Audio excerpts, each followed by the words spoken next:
Good morning all of you. Ordinary education channel पर आपका एक बार फिर पुनः स्वागत है। जैसा कि हम लोगों को ज्ञात है कि आज साइंस का 7वां दिन है। साइंस का हम लोग 7वां पार्ट और जीव विज्ञान या पर्यावरण से संबंधित ये पहला वीडियो है। और ये वीडियो जो है परीक्षा के दृष्टि से अति महत्वपूर्ण है। इसमें कुल हम लोग लगभग 100 प्रश्न पढ़ेंगे वन लाइनर, और इन प्रश्नों को हम लोग क्या करेंगे, एक एक करके देखेंगे और प्रश्नों की स्थिति जो है बहुत इम्पॉर्टेंट हैं और कई वर्षों के पेपर से छांट करके जो है फैक्ट निकाले गए हैं, और ऐसे फैक्ट जो परीक्षा के दृष्टि से अति महत्वपूर्ण हों और दूसरी बार बार परीक्षा में पूछे जा रहे हैं। इसे आप लोग 2 से 3 बार वीडियो को देखिए और निश्चय ही इस वीडियो से जो है आपको कुछ न कुछ बेनिफिट अवश्य होगा। वैसे सामान्य ज्ञान साइंस का ये 7वां वीडियो है और जीव विज्ञान और पर्यावरण से संबंधित जो है ये पहला वीडियो है। इसमें हम जीव विज्ञान और वनस्पति विज्ञान के उन फैक्टों को नहीं पढ़ेंगे जो इम्पॉर्टेंट तो हैं नॉलेज के दृष्टि से। कभी परीक्षा में प्रश्न नहीं पूछे जाते हैं या बहुत कम पूछे जाते हैं। ऐसे प्रश्नों को बिल्कुल नहीं पढ़ेंगे क्योंकि टेट के परीक्षा के लिए जो है या टेट सुपर टेट के लिए टाइम बहुत कम है। तो हम लोग क्या करेंगे, इसे जो है पेट स्पेशल के लिए टाइम तो बहुत ही कम बचा है, तो हम लोग क्या करेंगे, डायरेक्ट उन्हीं प्रश्नों का फोकस करेंगे जो इन 20 वर्षों में 15 वर्षों में लगातार प्रत्येक वर्ष परीक्षा में कहीं न कहीं दिखाई दे रहे हैं। ऐसे प्रश्नों की हम एक श्रृंखला तैयार किए हैं। इन प्रश्नों को हम लोग क्या करेंगे, क्रम वाइज क्रम पढ़ेंगे। पूरे एकदम फैक्ट हैं, सेम टू सेम परीक्षा में प्रश्न बनने की पूरी संभावना है। और इसके पहले जो वीडियो आप लोग नहीं देखे हैं, फिजिक्स का कंप्लीट अध्ययन कुल 510 प्रश्न और केमिस्ट्री का 510 प्रश्न के आसपास में पूरा 1015 प्रश्न या 13 प्रश्न जो हैं उन्हें फिजिक्स केमिस्ट्री का अपलोड कर दिया गया है। और ये फिक्स है, उससे बाहर प्रश्न बनने की संभावना बहुत कम है क्योंकि जितने पुराने प्रश्न रिपीट होते हैं बार बार सभी प्रश्नों को उसमें शामिल कर लिया गया है। आप जो है पार्ट नंबर 1 से स्टार्ट करिए वीडियो देखना और प्रत्येक वीडियो को क्या करें, क्रम वाइज क्रम देखें, अपने आप प्रश्न समझ में आएंगे। बीच से कोई वीडियो देखने पर थोड़ा प्रश्नों की हो सकता है क्रमबद्धता खत्म हो, इसलिए जो है एक वीडियो समाप्त होने के बाद दूसरा वीडियो देखें। या कोई भी वीडियो देखें तो उसके पहले वाला वीडियो जरूर देखने का प्रयास करें क्योंकि उसके पहले से ही वो वीडियो क्या करके लिंक करके जोड़ा गया है। क्रमबद्धता तभी आएगी जब सभी वीडियो को आप एक एक करके देखेंगे। आइए हम लोग स्टार्ट करते हैं इन प्रश्नों को और देखते हैं प्रश्न कितने इम्पॉर्टेंट हैं। प्रश्न संख्या 1 है, जल में जीवों की जीवित रहने के लिए बीओडी कितना होना चाहिए। ये प्रश्न परीक्षा में करीब करीब जो है जितनी बार परीक्षा होती हैं किसी न किसी परीक्षा में किसी न किसी माध्यम से पूछा जाता है, इसलिए बहुत इम्पोर्टेंट है। जल में जीवों को जीवित रहने के लिए बीओडी ये कितना होना चाहिए, 4% होना चाहिए। बायो ऑक्सीजन डिमांड जिसे कहते हैं जैव ऑक्सीजन डिमांड कितना होना चाहिए, ऑक्सीजन की मांग कितनी होनी चाहिए, कहने का मतलब जलीय जीव को जल में रहने के लिए कितना % ऑक्सीजन की आवश्यकता है। कम से कम जल में 4% ऑक्सीजन अवश्य होना चाहिए। ध्वनि की तीव्रता कैसे मापी जाती है, ध्वनि की तीव्रता मापने के लिए जो यंत्र है ये फिजिक्स में भी पढ़ाया जाता है, ये डेसिबल है। इटाई रोग किसके कारण होता है, कैडियम के कारण होता है। रोग तो बहुत हैं लेकिन जब भी पूछता है तो इटाई को कई बार पूछता है, इसलिए क्या कहते हैं, इटाई का कारण कैडियम को पता लगा लेना है। धान के खेतों में कौन सी गैस उत्सर्जित होती है, धान के खेत में या परिस्थिति तंत्र जो होते हैं, समुद्र या तालाब होते हैं, सब में कहीं भी पूछे तो वहाँ पर क्या लगाना है, मीथेन गैस ही उत्पन्न होती है। वैसे खासकर धान और तालाबों में, समुद्र में भी होती है मीथेन गैस ही। प्रोजेक्ट एलिफेंट कब शुरू किया गया, प्रोजेक्ट एलिफेंट 1992 में शुरू किया गया।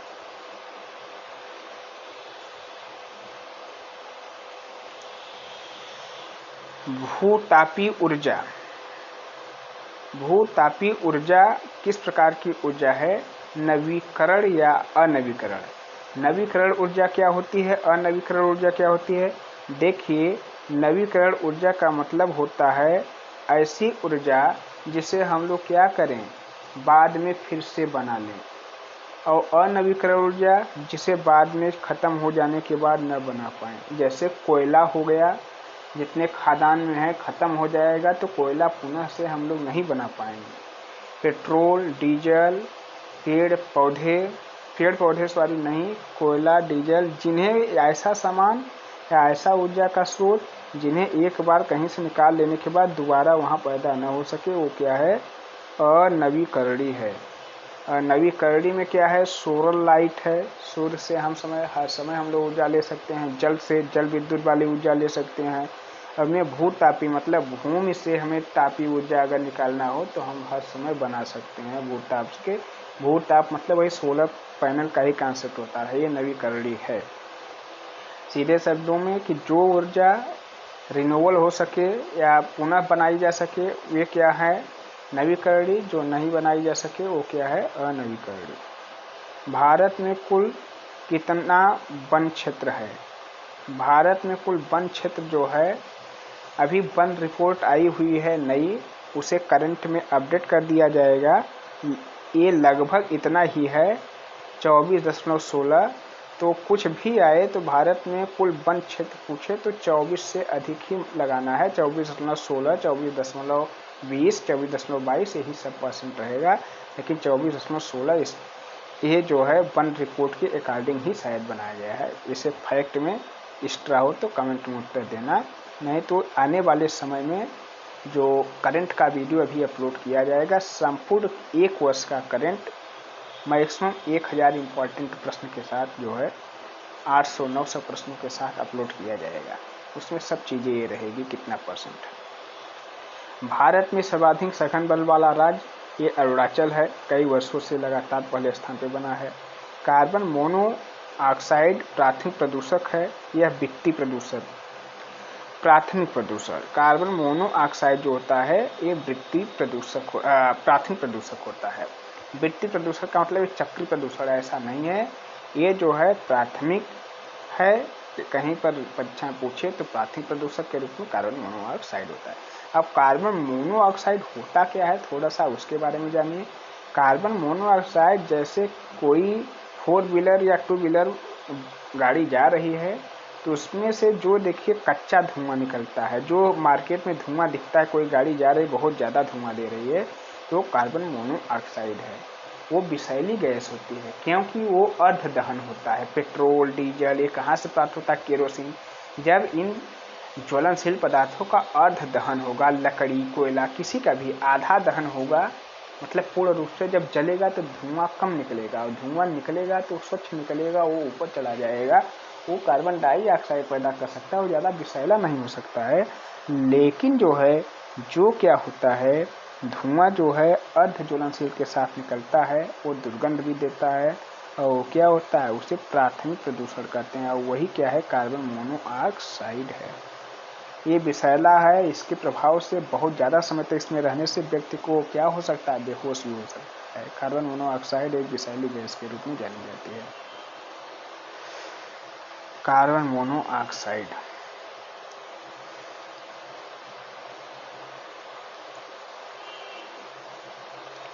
प्रोजेक्ट टाइगर कब शुरू हुआ? प्रोजेक्ट टाइगर 1973 में शुरू किया गया। फैक्ट है बिल्कुल, कई बार पूछा है। जैव मंडल के लिए आरक्षित क्षेत्र शीत रेगिस्तान। हाँ देखिए, शीत रेगिस्तान यदि पूछेगा कहाँ पर स्थित है तो शीत रेगिस्तान 2 जगह स्थित है। एक तो सियाचिन कश्मीर में शीत मरुस्थल का मतलब जहाँ जो है, मरुस्थल का मतलब तो होता है, रेगिस्तान का मतलब जहाँ बालू की मात्रा जरूर हो, बालू ही बालू सब दिखाई दे। आपको समझ में आ रहा है? हाँ, तो बालू ही बालू जहाँ रहता है उसे शुष्क मरुस्थल कहते हैं। बालू वालू को क्या कहते हैं? शुष्क मरुस्थल। बलुई मिट्टी पाई जाती है, दूर दूर तक रेतीला पदार्थ पाएगा। बालू या रेत का जो है टीला पर्वत पाए जाएंगे, बहुत ज़्यादा आधी में आकर के सब इकट्ठे हुए रहते हैं। लेकिन जहाँ पर बर्फ क्या हो, बर्फ ही बर्फ दिखाई दे, वो क्या होता है? वो होता है शीत मरुस्थल। तो शीत मरुस्थल का मतलब ये होता है जहाँ पर बर्फीले प्रदेश हैं और पूरा एरिया बर्फ से ढक दिया जाता है, जैसे सियाचिन हो गया, हिमालय के क्षेत्र हो गए, कश्मीर के क्षेत्र हो गए, वहाँ पर अब पूरा एरिया ही बर्फ से ढक जाती है। जब बर्फ से पूरी एरिया ढक गई तो उसे क्या कहेंगे? शीत रेगिस्तान। तो हिमाचल प्रदेश कहे या कश्मीर कहे, ऐसा एरिया जहाँ पर ज़्यादा से ज़्यादा जो है बर्फ दिखाई देता है और ढक जाता है पूरी एरिया, वो क्या होता है? शीत रेगिस्तान। और जैव मंडल के लिए आरक्षित क्षेत्र कश्मीर को नहीं घोषित किया गया, सियाचिन को भी नहीं घोषित किया गया, लेकिन शीत रेगिस्तान जो हिमाचल प्रदेश का है, इसे जैव मंडल के लिए आरक्षित क्षेत्र घोषित कर दिया गया है। चलिए ठीक, अगर रेगिस्तान भर पूछे तो कहीं भी लगा सकते हैं, लेकिन जैव मंडल के लिए आरक्षित क्षेत्र पूछेगा तो शीत रेगिस्तान का ये है हिमाचल प्रदेश। भारत के प्रमुख हॉट स्पॉट क्षेत्रों के नाम क्या हैं? भारत में क्या है? पश्चिमी घाट और पूर्वी हिमालय, ये दो ही क्या हैं? प्रमुख हॉट स्पॉट हैं। अब हॉट स्पॉट क्या होता है? हॉट स्पॉट ये होता है कि जहाँ पर जो है कोई एक निर्धारित प्रजाति पाई जाती हो और उस प्रजाति का बहुत ज़्यादा अमाउंट जो है क्या हो, क्या कहते हैं, खतरे में हो, या जो है वो उसका बहुत तेज़ी से ह्रास हो रहा हो, वो क्या होता है? हॉट स्पॉट होता है। यदि यही चीज़ें जल में हो रही हैं तो हॉट स्पॉट होगी। और एक होता है जीन पूल। क्या होता है? Gene pool. अब जीन पूल क्या होता है? जीन पूल होता है ऐसी एरिया जहाँ पर प्रकृति जो है नए नए जीव जंतुओं का डेली विलोपन कर रही है और डेली नए नए प्रकार के जीव जंतुओं को जन्म दे रही है, वो क्या होते हैं? जीन पूल होते हैं। क्या होते हैं? Gene pool. एक बार फिर समझिए, हॉट स्पॉट क्या है? हॉट स्पॉट जो होता है वे होता है, हॉट स्पॉट ये होता है कि कोई एक निश्चित एरिया, जैसे कहीं पर टमाटर हो रहा है तो पूरी टमाटर की ही प्रजाति हो और वो खतरे में हो कि वहाँ का टमाटर क्या हो? खत्म होने वाला हो। ये जीव जंतुओं के लिए भी हॉट स्पॉट हो सकता है, पेड़ पौधे के लिए भी हो सकता है, वनस्पतियों के लिए हो सकता है।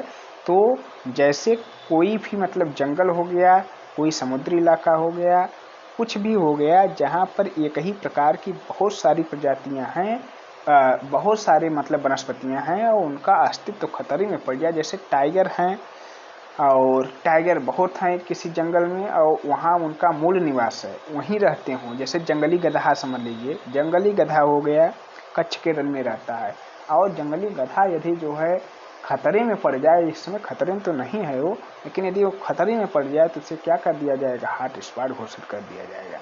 एक निश्चित एरिया में रहने वाली प्रजाति और वो उसका काफ़ी अत्यधिक मात्रा क्या हो? खतरे में पड़ गया हो, वो उसका विलय हो रहा हो, वहाँ से हट रहा हो, वहाँ से मर रहा हो, तो वो हॉट स्पॉट में है। यही काम यदि जल के क्षेत्र में, समुद्र में होगा तो उसे हॉट स्पॉट कहा जाएगा। Hot spot, hot spot. और एक होता है शब्दावली जीन पूल। जीन पूल क्या होता है?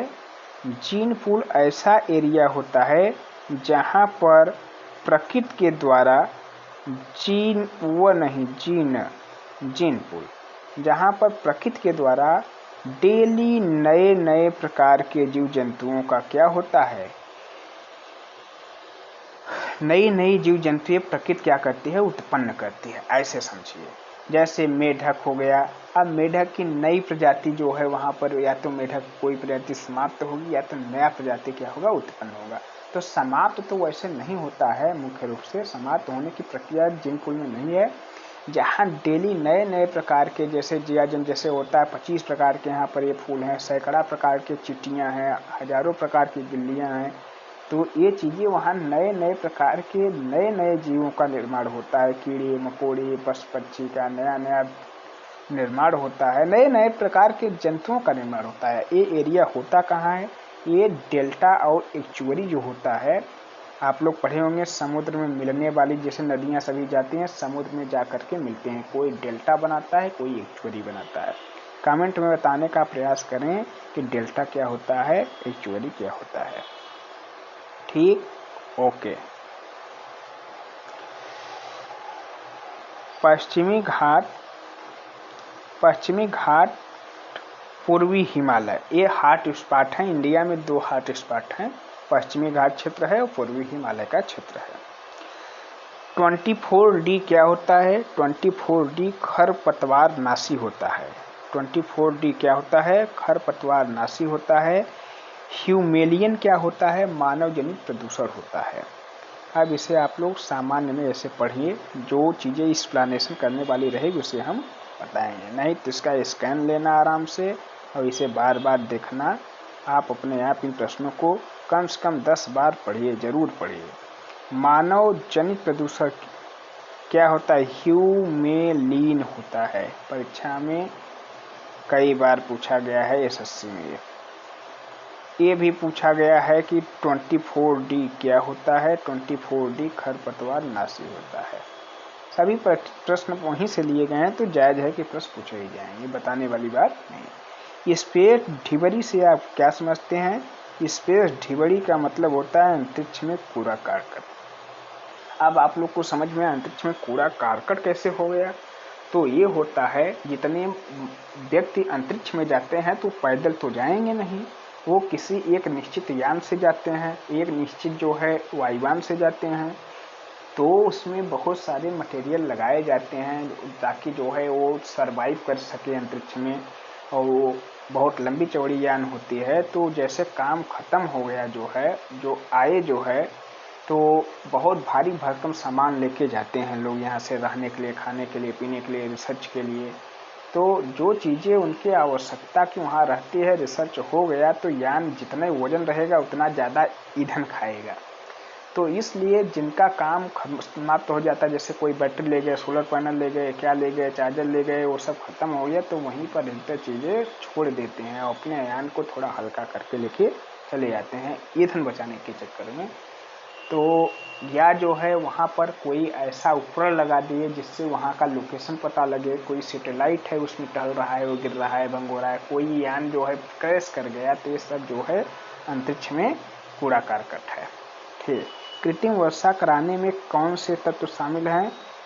कृत्रिम वर्षा कराने में Ag और I, Ag और I होता है। जो सिल्वर आयोडाइड जो होता है वो क्या होता है? कृत्रिम वर्षा के लिए जिम्मेदार है। कृत्रिम वर्षा कहाँ कराई जाती है? जैसे फिल्मों की शूटिंग में देखते हैं, कोई स्नान कर रहा है नायक नायिका, या कहीं पर क्या होता है, रेगिस्तान हो गया है, बहुत दिनों से बरसात नहीं, जनता त्राही त्राही कर रही है, तो वहाँ पर भी कृत्रिम वर्षा का विकल्प होता है। कम वर्षा वाले एरिया में कृत्रिम वर्षा कराई जाती है। ठीक, अम्ल वर्षा के में शामिल तत्व हैं। अम्लीय वर्षा किसके लिए होती है? अम्लीय वर्षा सोडियम और सल्फर से होती है। सल्फर डाइऑक्साइड वैसे भी आप जानते हैं कि डाई और ट्राई ऑक्साइड, सोडियम और सल्फर के डाई और ट्राई ऑक्साइड जो होते हैं अम्लीय वर्षा के लिए जिम्मेदार होते हैं। वैसे देखिए प्रश्न तो देता है डायरेक्ट कभी कभी कि सल्फर डाइऑक्साइड या सोडियम आयोडाइड इन सब के लिए कि जो है अम्लीय वर्षा के लिए कौन जिम्मेदार है, या वो जो है क्या कहते हैं कृत्रिम वर्षा के लिए कौन जिम्मेदार है। लेकिन ये भी जानते रहिए कौन कौन से तत्व से अम्लीय वर्षा हो सकती है, कौन कौन से तत्व से क्या होता है, कृत्रिम वर्षा होती है। अम्लीय वर्षा से क्या नुकसान है, ये भी परीक्षा में प्रश्न पूछ चुका है। ऐसा प्रश्न पूछा था एक बार इसके एप्लीकेशन पे, ताजमहल का रंग बदरंग क्यों हो रहा है? इसलिए हो रहा है कि मथुरा रिफाइनरी ताजमहल के पास में है, थोड़ा सा दूरी पर है, ज़्यादा दूरी पे नहीं है। वहाँ से निकलने वाले धुआं जो है उस पर जब आसमान में जाते हैं, जब पानी बरसता है तो वही कण आकर के फिर धुएं के साथ जो है ताजमहल के संगमरमर व्हाइट पत्थर पे गिरते हैं, तो क्या होता है, थोड़ा कलरलेस हो रहा है। ठीक, इस पर भी एक्शन लिए गए हैं। ये सब चीज़ें जो है करंट की हैं, चूँकि बाद में समझाए जाएंगे। अम्ल वर्षा किस प्रकार का प्रदूषण है? अम्ल वर्षा जो होता है ये वायु प्रदूषण है, क्योंकि वायु के में ही इसके प्रदूषण के कण टहलते रहते हैं। इकोसिस्टम तथा इकोलॉजी शब्द किसने दिया? इकोसिस्टम ओस्लो ने दिया।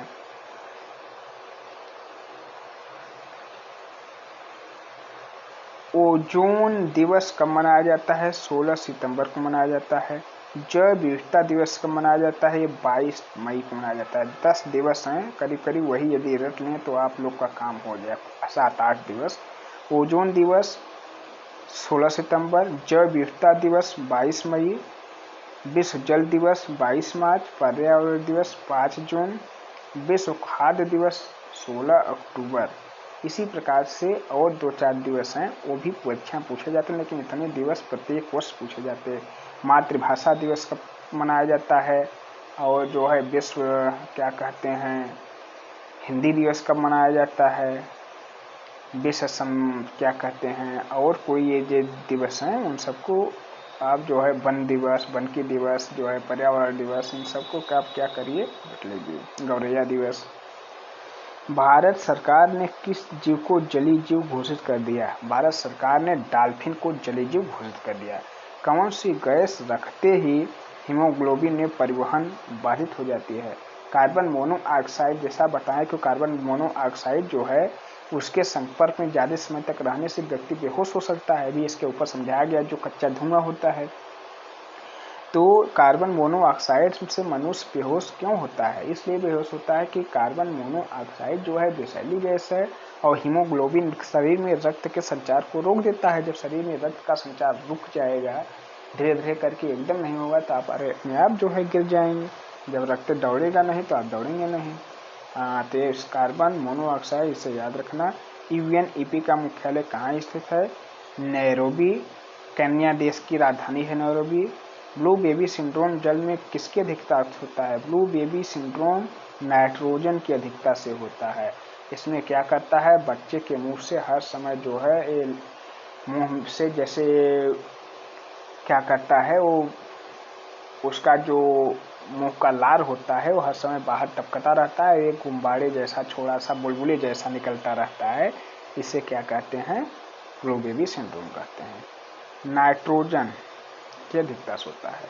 मौसम संबंधी घटनाएं, बादलों का बनना और वर्षा, बिजली चमकना, हवाओं का चलना किस प्रकार के मंडल में होता है? तो आप लोग इसे रख लीजिए, ये क्षोभ मंडल में होते हैं। जितनी घटनाएं होती हैं क्षोभ मंडल में होती हैं।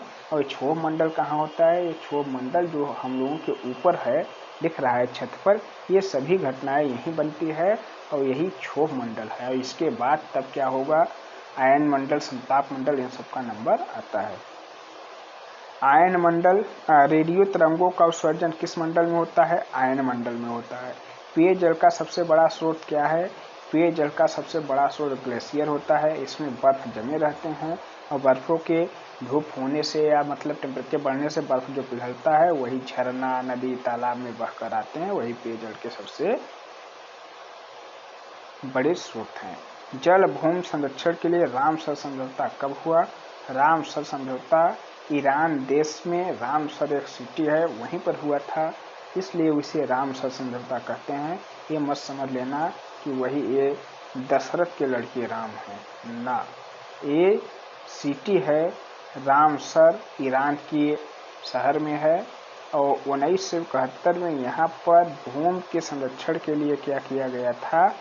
कुछ सम्मेलन बैठाया गया था। इसे क्या कहते हैं? रामसर। वहाँ पर कुछ रिजल्ट आए थे। सब पर्यावरण का विषय है, पर्यावरण के सब्जेक्ट में पढ़िएगा।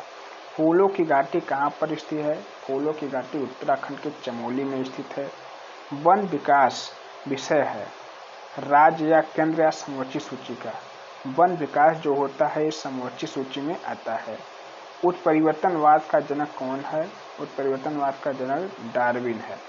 जैविक मरुस्थल किस नदी को कहा जाता है? जैविक मरुस्थल, यह इस समय जो है नदी जो है ऊपर से जल नहीं दिखाई देता, सब कचड़े में बदल गई है। यह है दामोदर नदी, इसलिए इसे जैविक मरुस्थल, जिंदा मरुस्थल कहते हैं। ईंधन की शुद्धता की जांच के लिए किस संख्या का प्रयोग करते हैं? ऑक्टेन संख्या। ईंधन की शुद्धता की जांच के लिए हम ऑक्टेन संख्या का प्रयोग करते हैं। वन्य जीव संरक्षण अधिनियम कब पारित हुआ? वन्य जीव संरक्षण अधिनियम 1972 में पारित हुआ। पर्यावरण संरक्षण अधिनियम कब पारित हुआ? बहुत इंपॉर्टेंट डेट है सर। पर्यावरण, वन्य जीव संरक्षण 72 में, पर्यावरण संरक्षण 86 में 1900। और वायु प्रदूषण संबंधित कानून 1981 में, याद करिए। 72 में वन का संरक्षण, 86 में पूरा पर्यावरण अपने आप संरक्षित हो जाएगा। जब पर्यावरण संरक्षित हो जाएगा तो वायु क्या होगी, सही आएगी। ये वायु संरक्षण 1981 में। और वन संरक्षण अधिनियम कब बनाया गया, अब वन जीव ये था और ये वन का संरक्षण, इसमें जीव का संरक्षण किया गया 72 में, और 80 में पूरे वन का ही संरक्षण कर दिया गया 1980 में। ओजोन परत की मोटाई किस यूनिट से मापी जाती है, डाप्सन से मापी जाती है। कालिंग पुरस्कार किस क्षेत्र में दिया जाता है, कालिंग पुरस्कार पर्यावरण के क्षेत्र में दिया जाता है।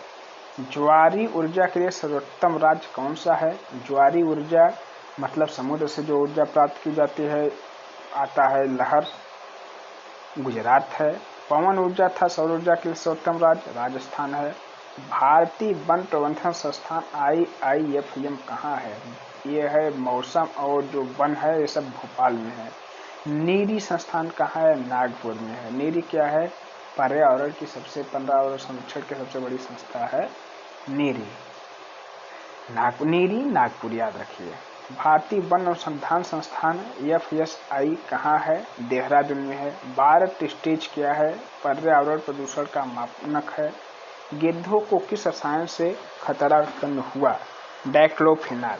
ये जो होता है बुखार में और दर्द में दवा होने वाली या प्रयोग होने वाली डाइक्लोफिनाल जो होता है, ये जो है पशुओं को खाने के लिए दिया गया। पशुओं के मरने के बाद उनके अपशिष्ट को खाने के बाद डाइक्लोफिनाल क्या होता है, खाएगी, जिससे उनके प्रजनन शक्ति और जो है सर्वाइव करने की शक्ति में कमी आए। वो क्या हो गए, धीरे धीरे या तो एरिया छोड़ के भाग गए या तो फिर वो मरने लगे। विश्व में सर्वाधिक तट रेखा वाला देश कौन सा है, कनाडा है।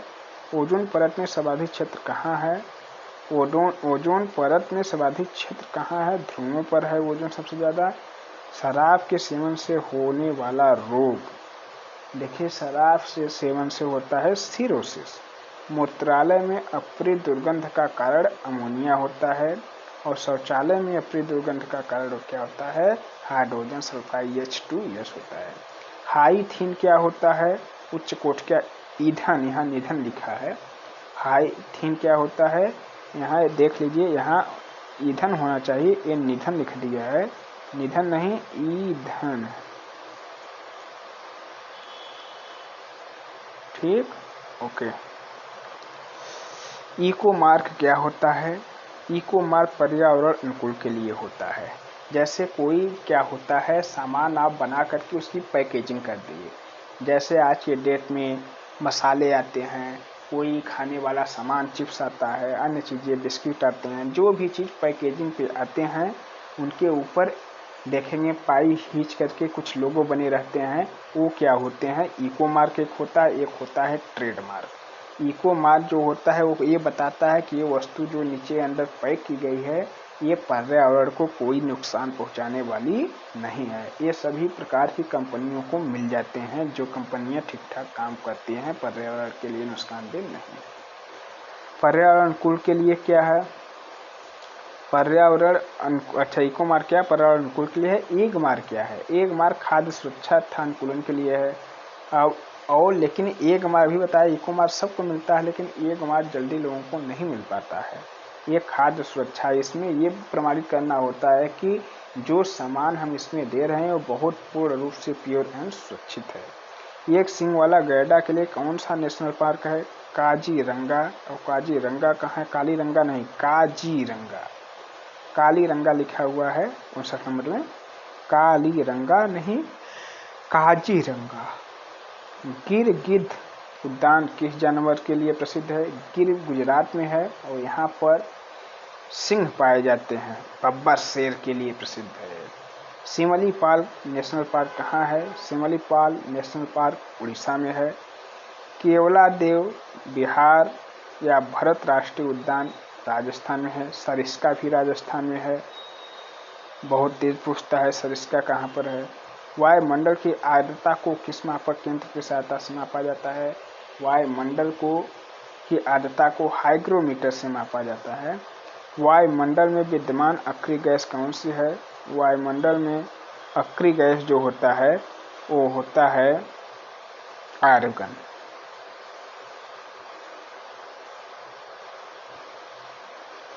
सर्वाधिक लवणता झील में किस झील की है? वान झील, तुर्की। याद रखिए, वान झील, तुर्की। क्षोभ मंडल में प्रति 1 किलोमीटर की ऊंचाई पर जाने पर ताप क्या होता है? घटता है। तापमान देखिए ऊपर जाने पर घटेगा, जैसे जैसे आप ऊपर जाएंगे वैसे वैसे टेम्परेचर क्या होगा? घटेगा। और जो है जैसे बहुत ज़्यादा ऊपर जाने के बाद क्या होता है? टेम्परेचर और कम हो जाता है। टोक्यो सम्मेलन का आयोजन किस वर्ष हुआ? 1997 में हुआ। हमारे वायुमंडल में सबसे अधिक हाइड्रोकार्बन प्रदूषण कौन सा है? मीथेन है। कौन सा देश ग्रीन हाउस गैसों का उत्सर्जन करता है? चीन है। विश्व वन्यजीव कोष का मुख्यालय कहाँ है? स्विट्जरलैंड के ग्रांडे में है।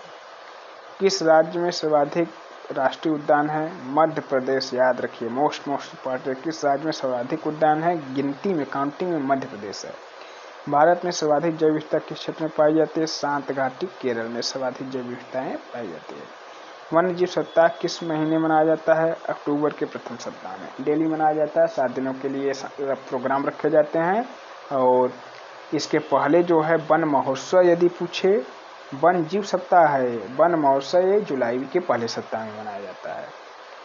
वन महोत्सव जुलाई के पहले सप्ताह में, वन जीव सप्ताह वो अक्टूबर के सप्ताह में। ग्रीन हाउस वाला पहला राज्य, ग्रीन हाउस फार्मिंग वाला पहला राज्य पंजाब है। इंदिरा गांधी वन्य जीव अभयारण्य कहाँ है? तमिलनाडु में है। विश्व की प्रसिद्ध संगरेती वन्य जीव अभयारण्य कहाँ है? तंजानिया में है। बहुत अभी जल्द में ये क्या है, चर्चा में आया था। और जितने फैक्ट हैं कुछ न कुछ चर्चा में रहे हैं। एक करंट अफेयर्स की दृष्टि से जोड़कर भी ये PDF तैयार की गई है।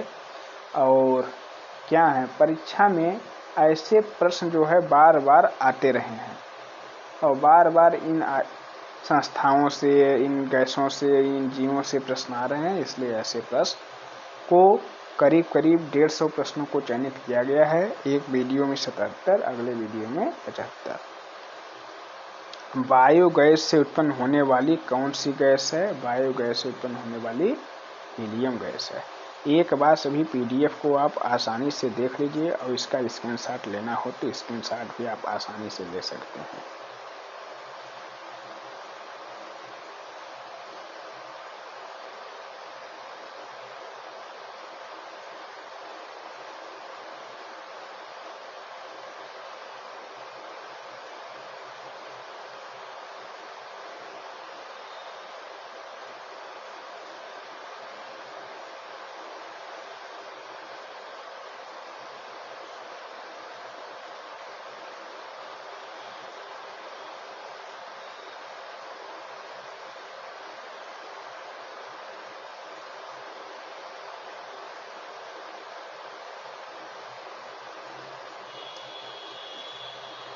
यदि प्रश्न आपको अच्छे लगें और आपके काम के लगें तो आप चैनल को सब्सक्राइब करें और चैनल पे बार बार विजिट करें।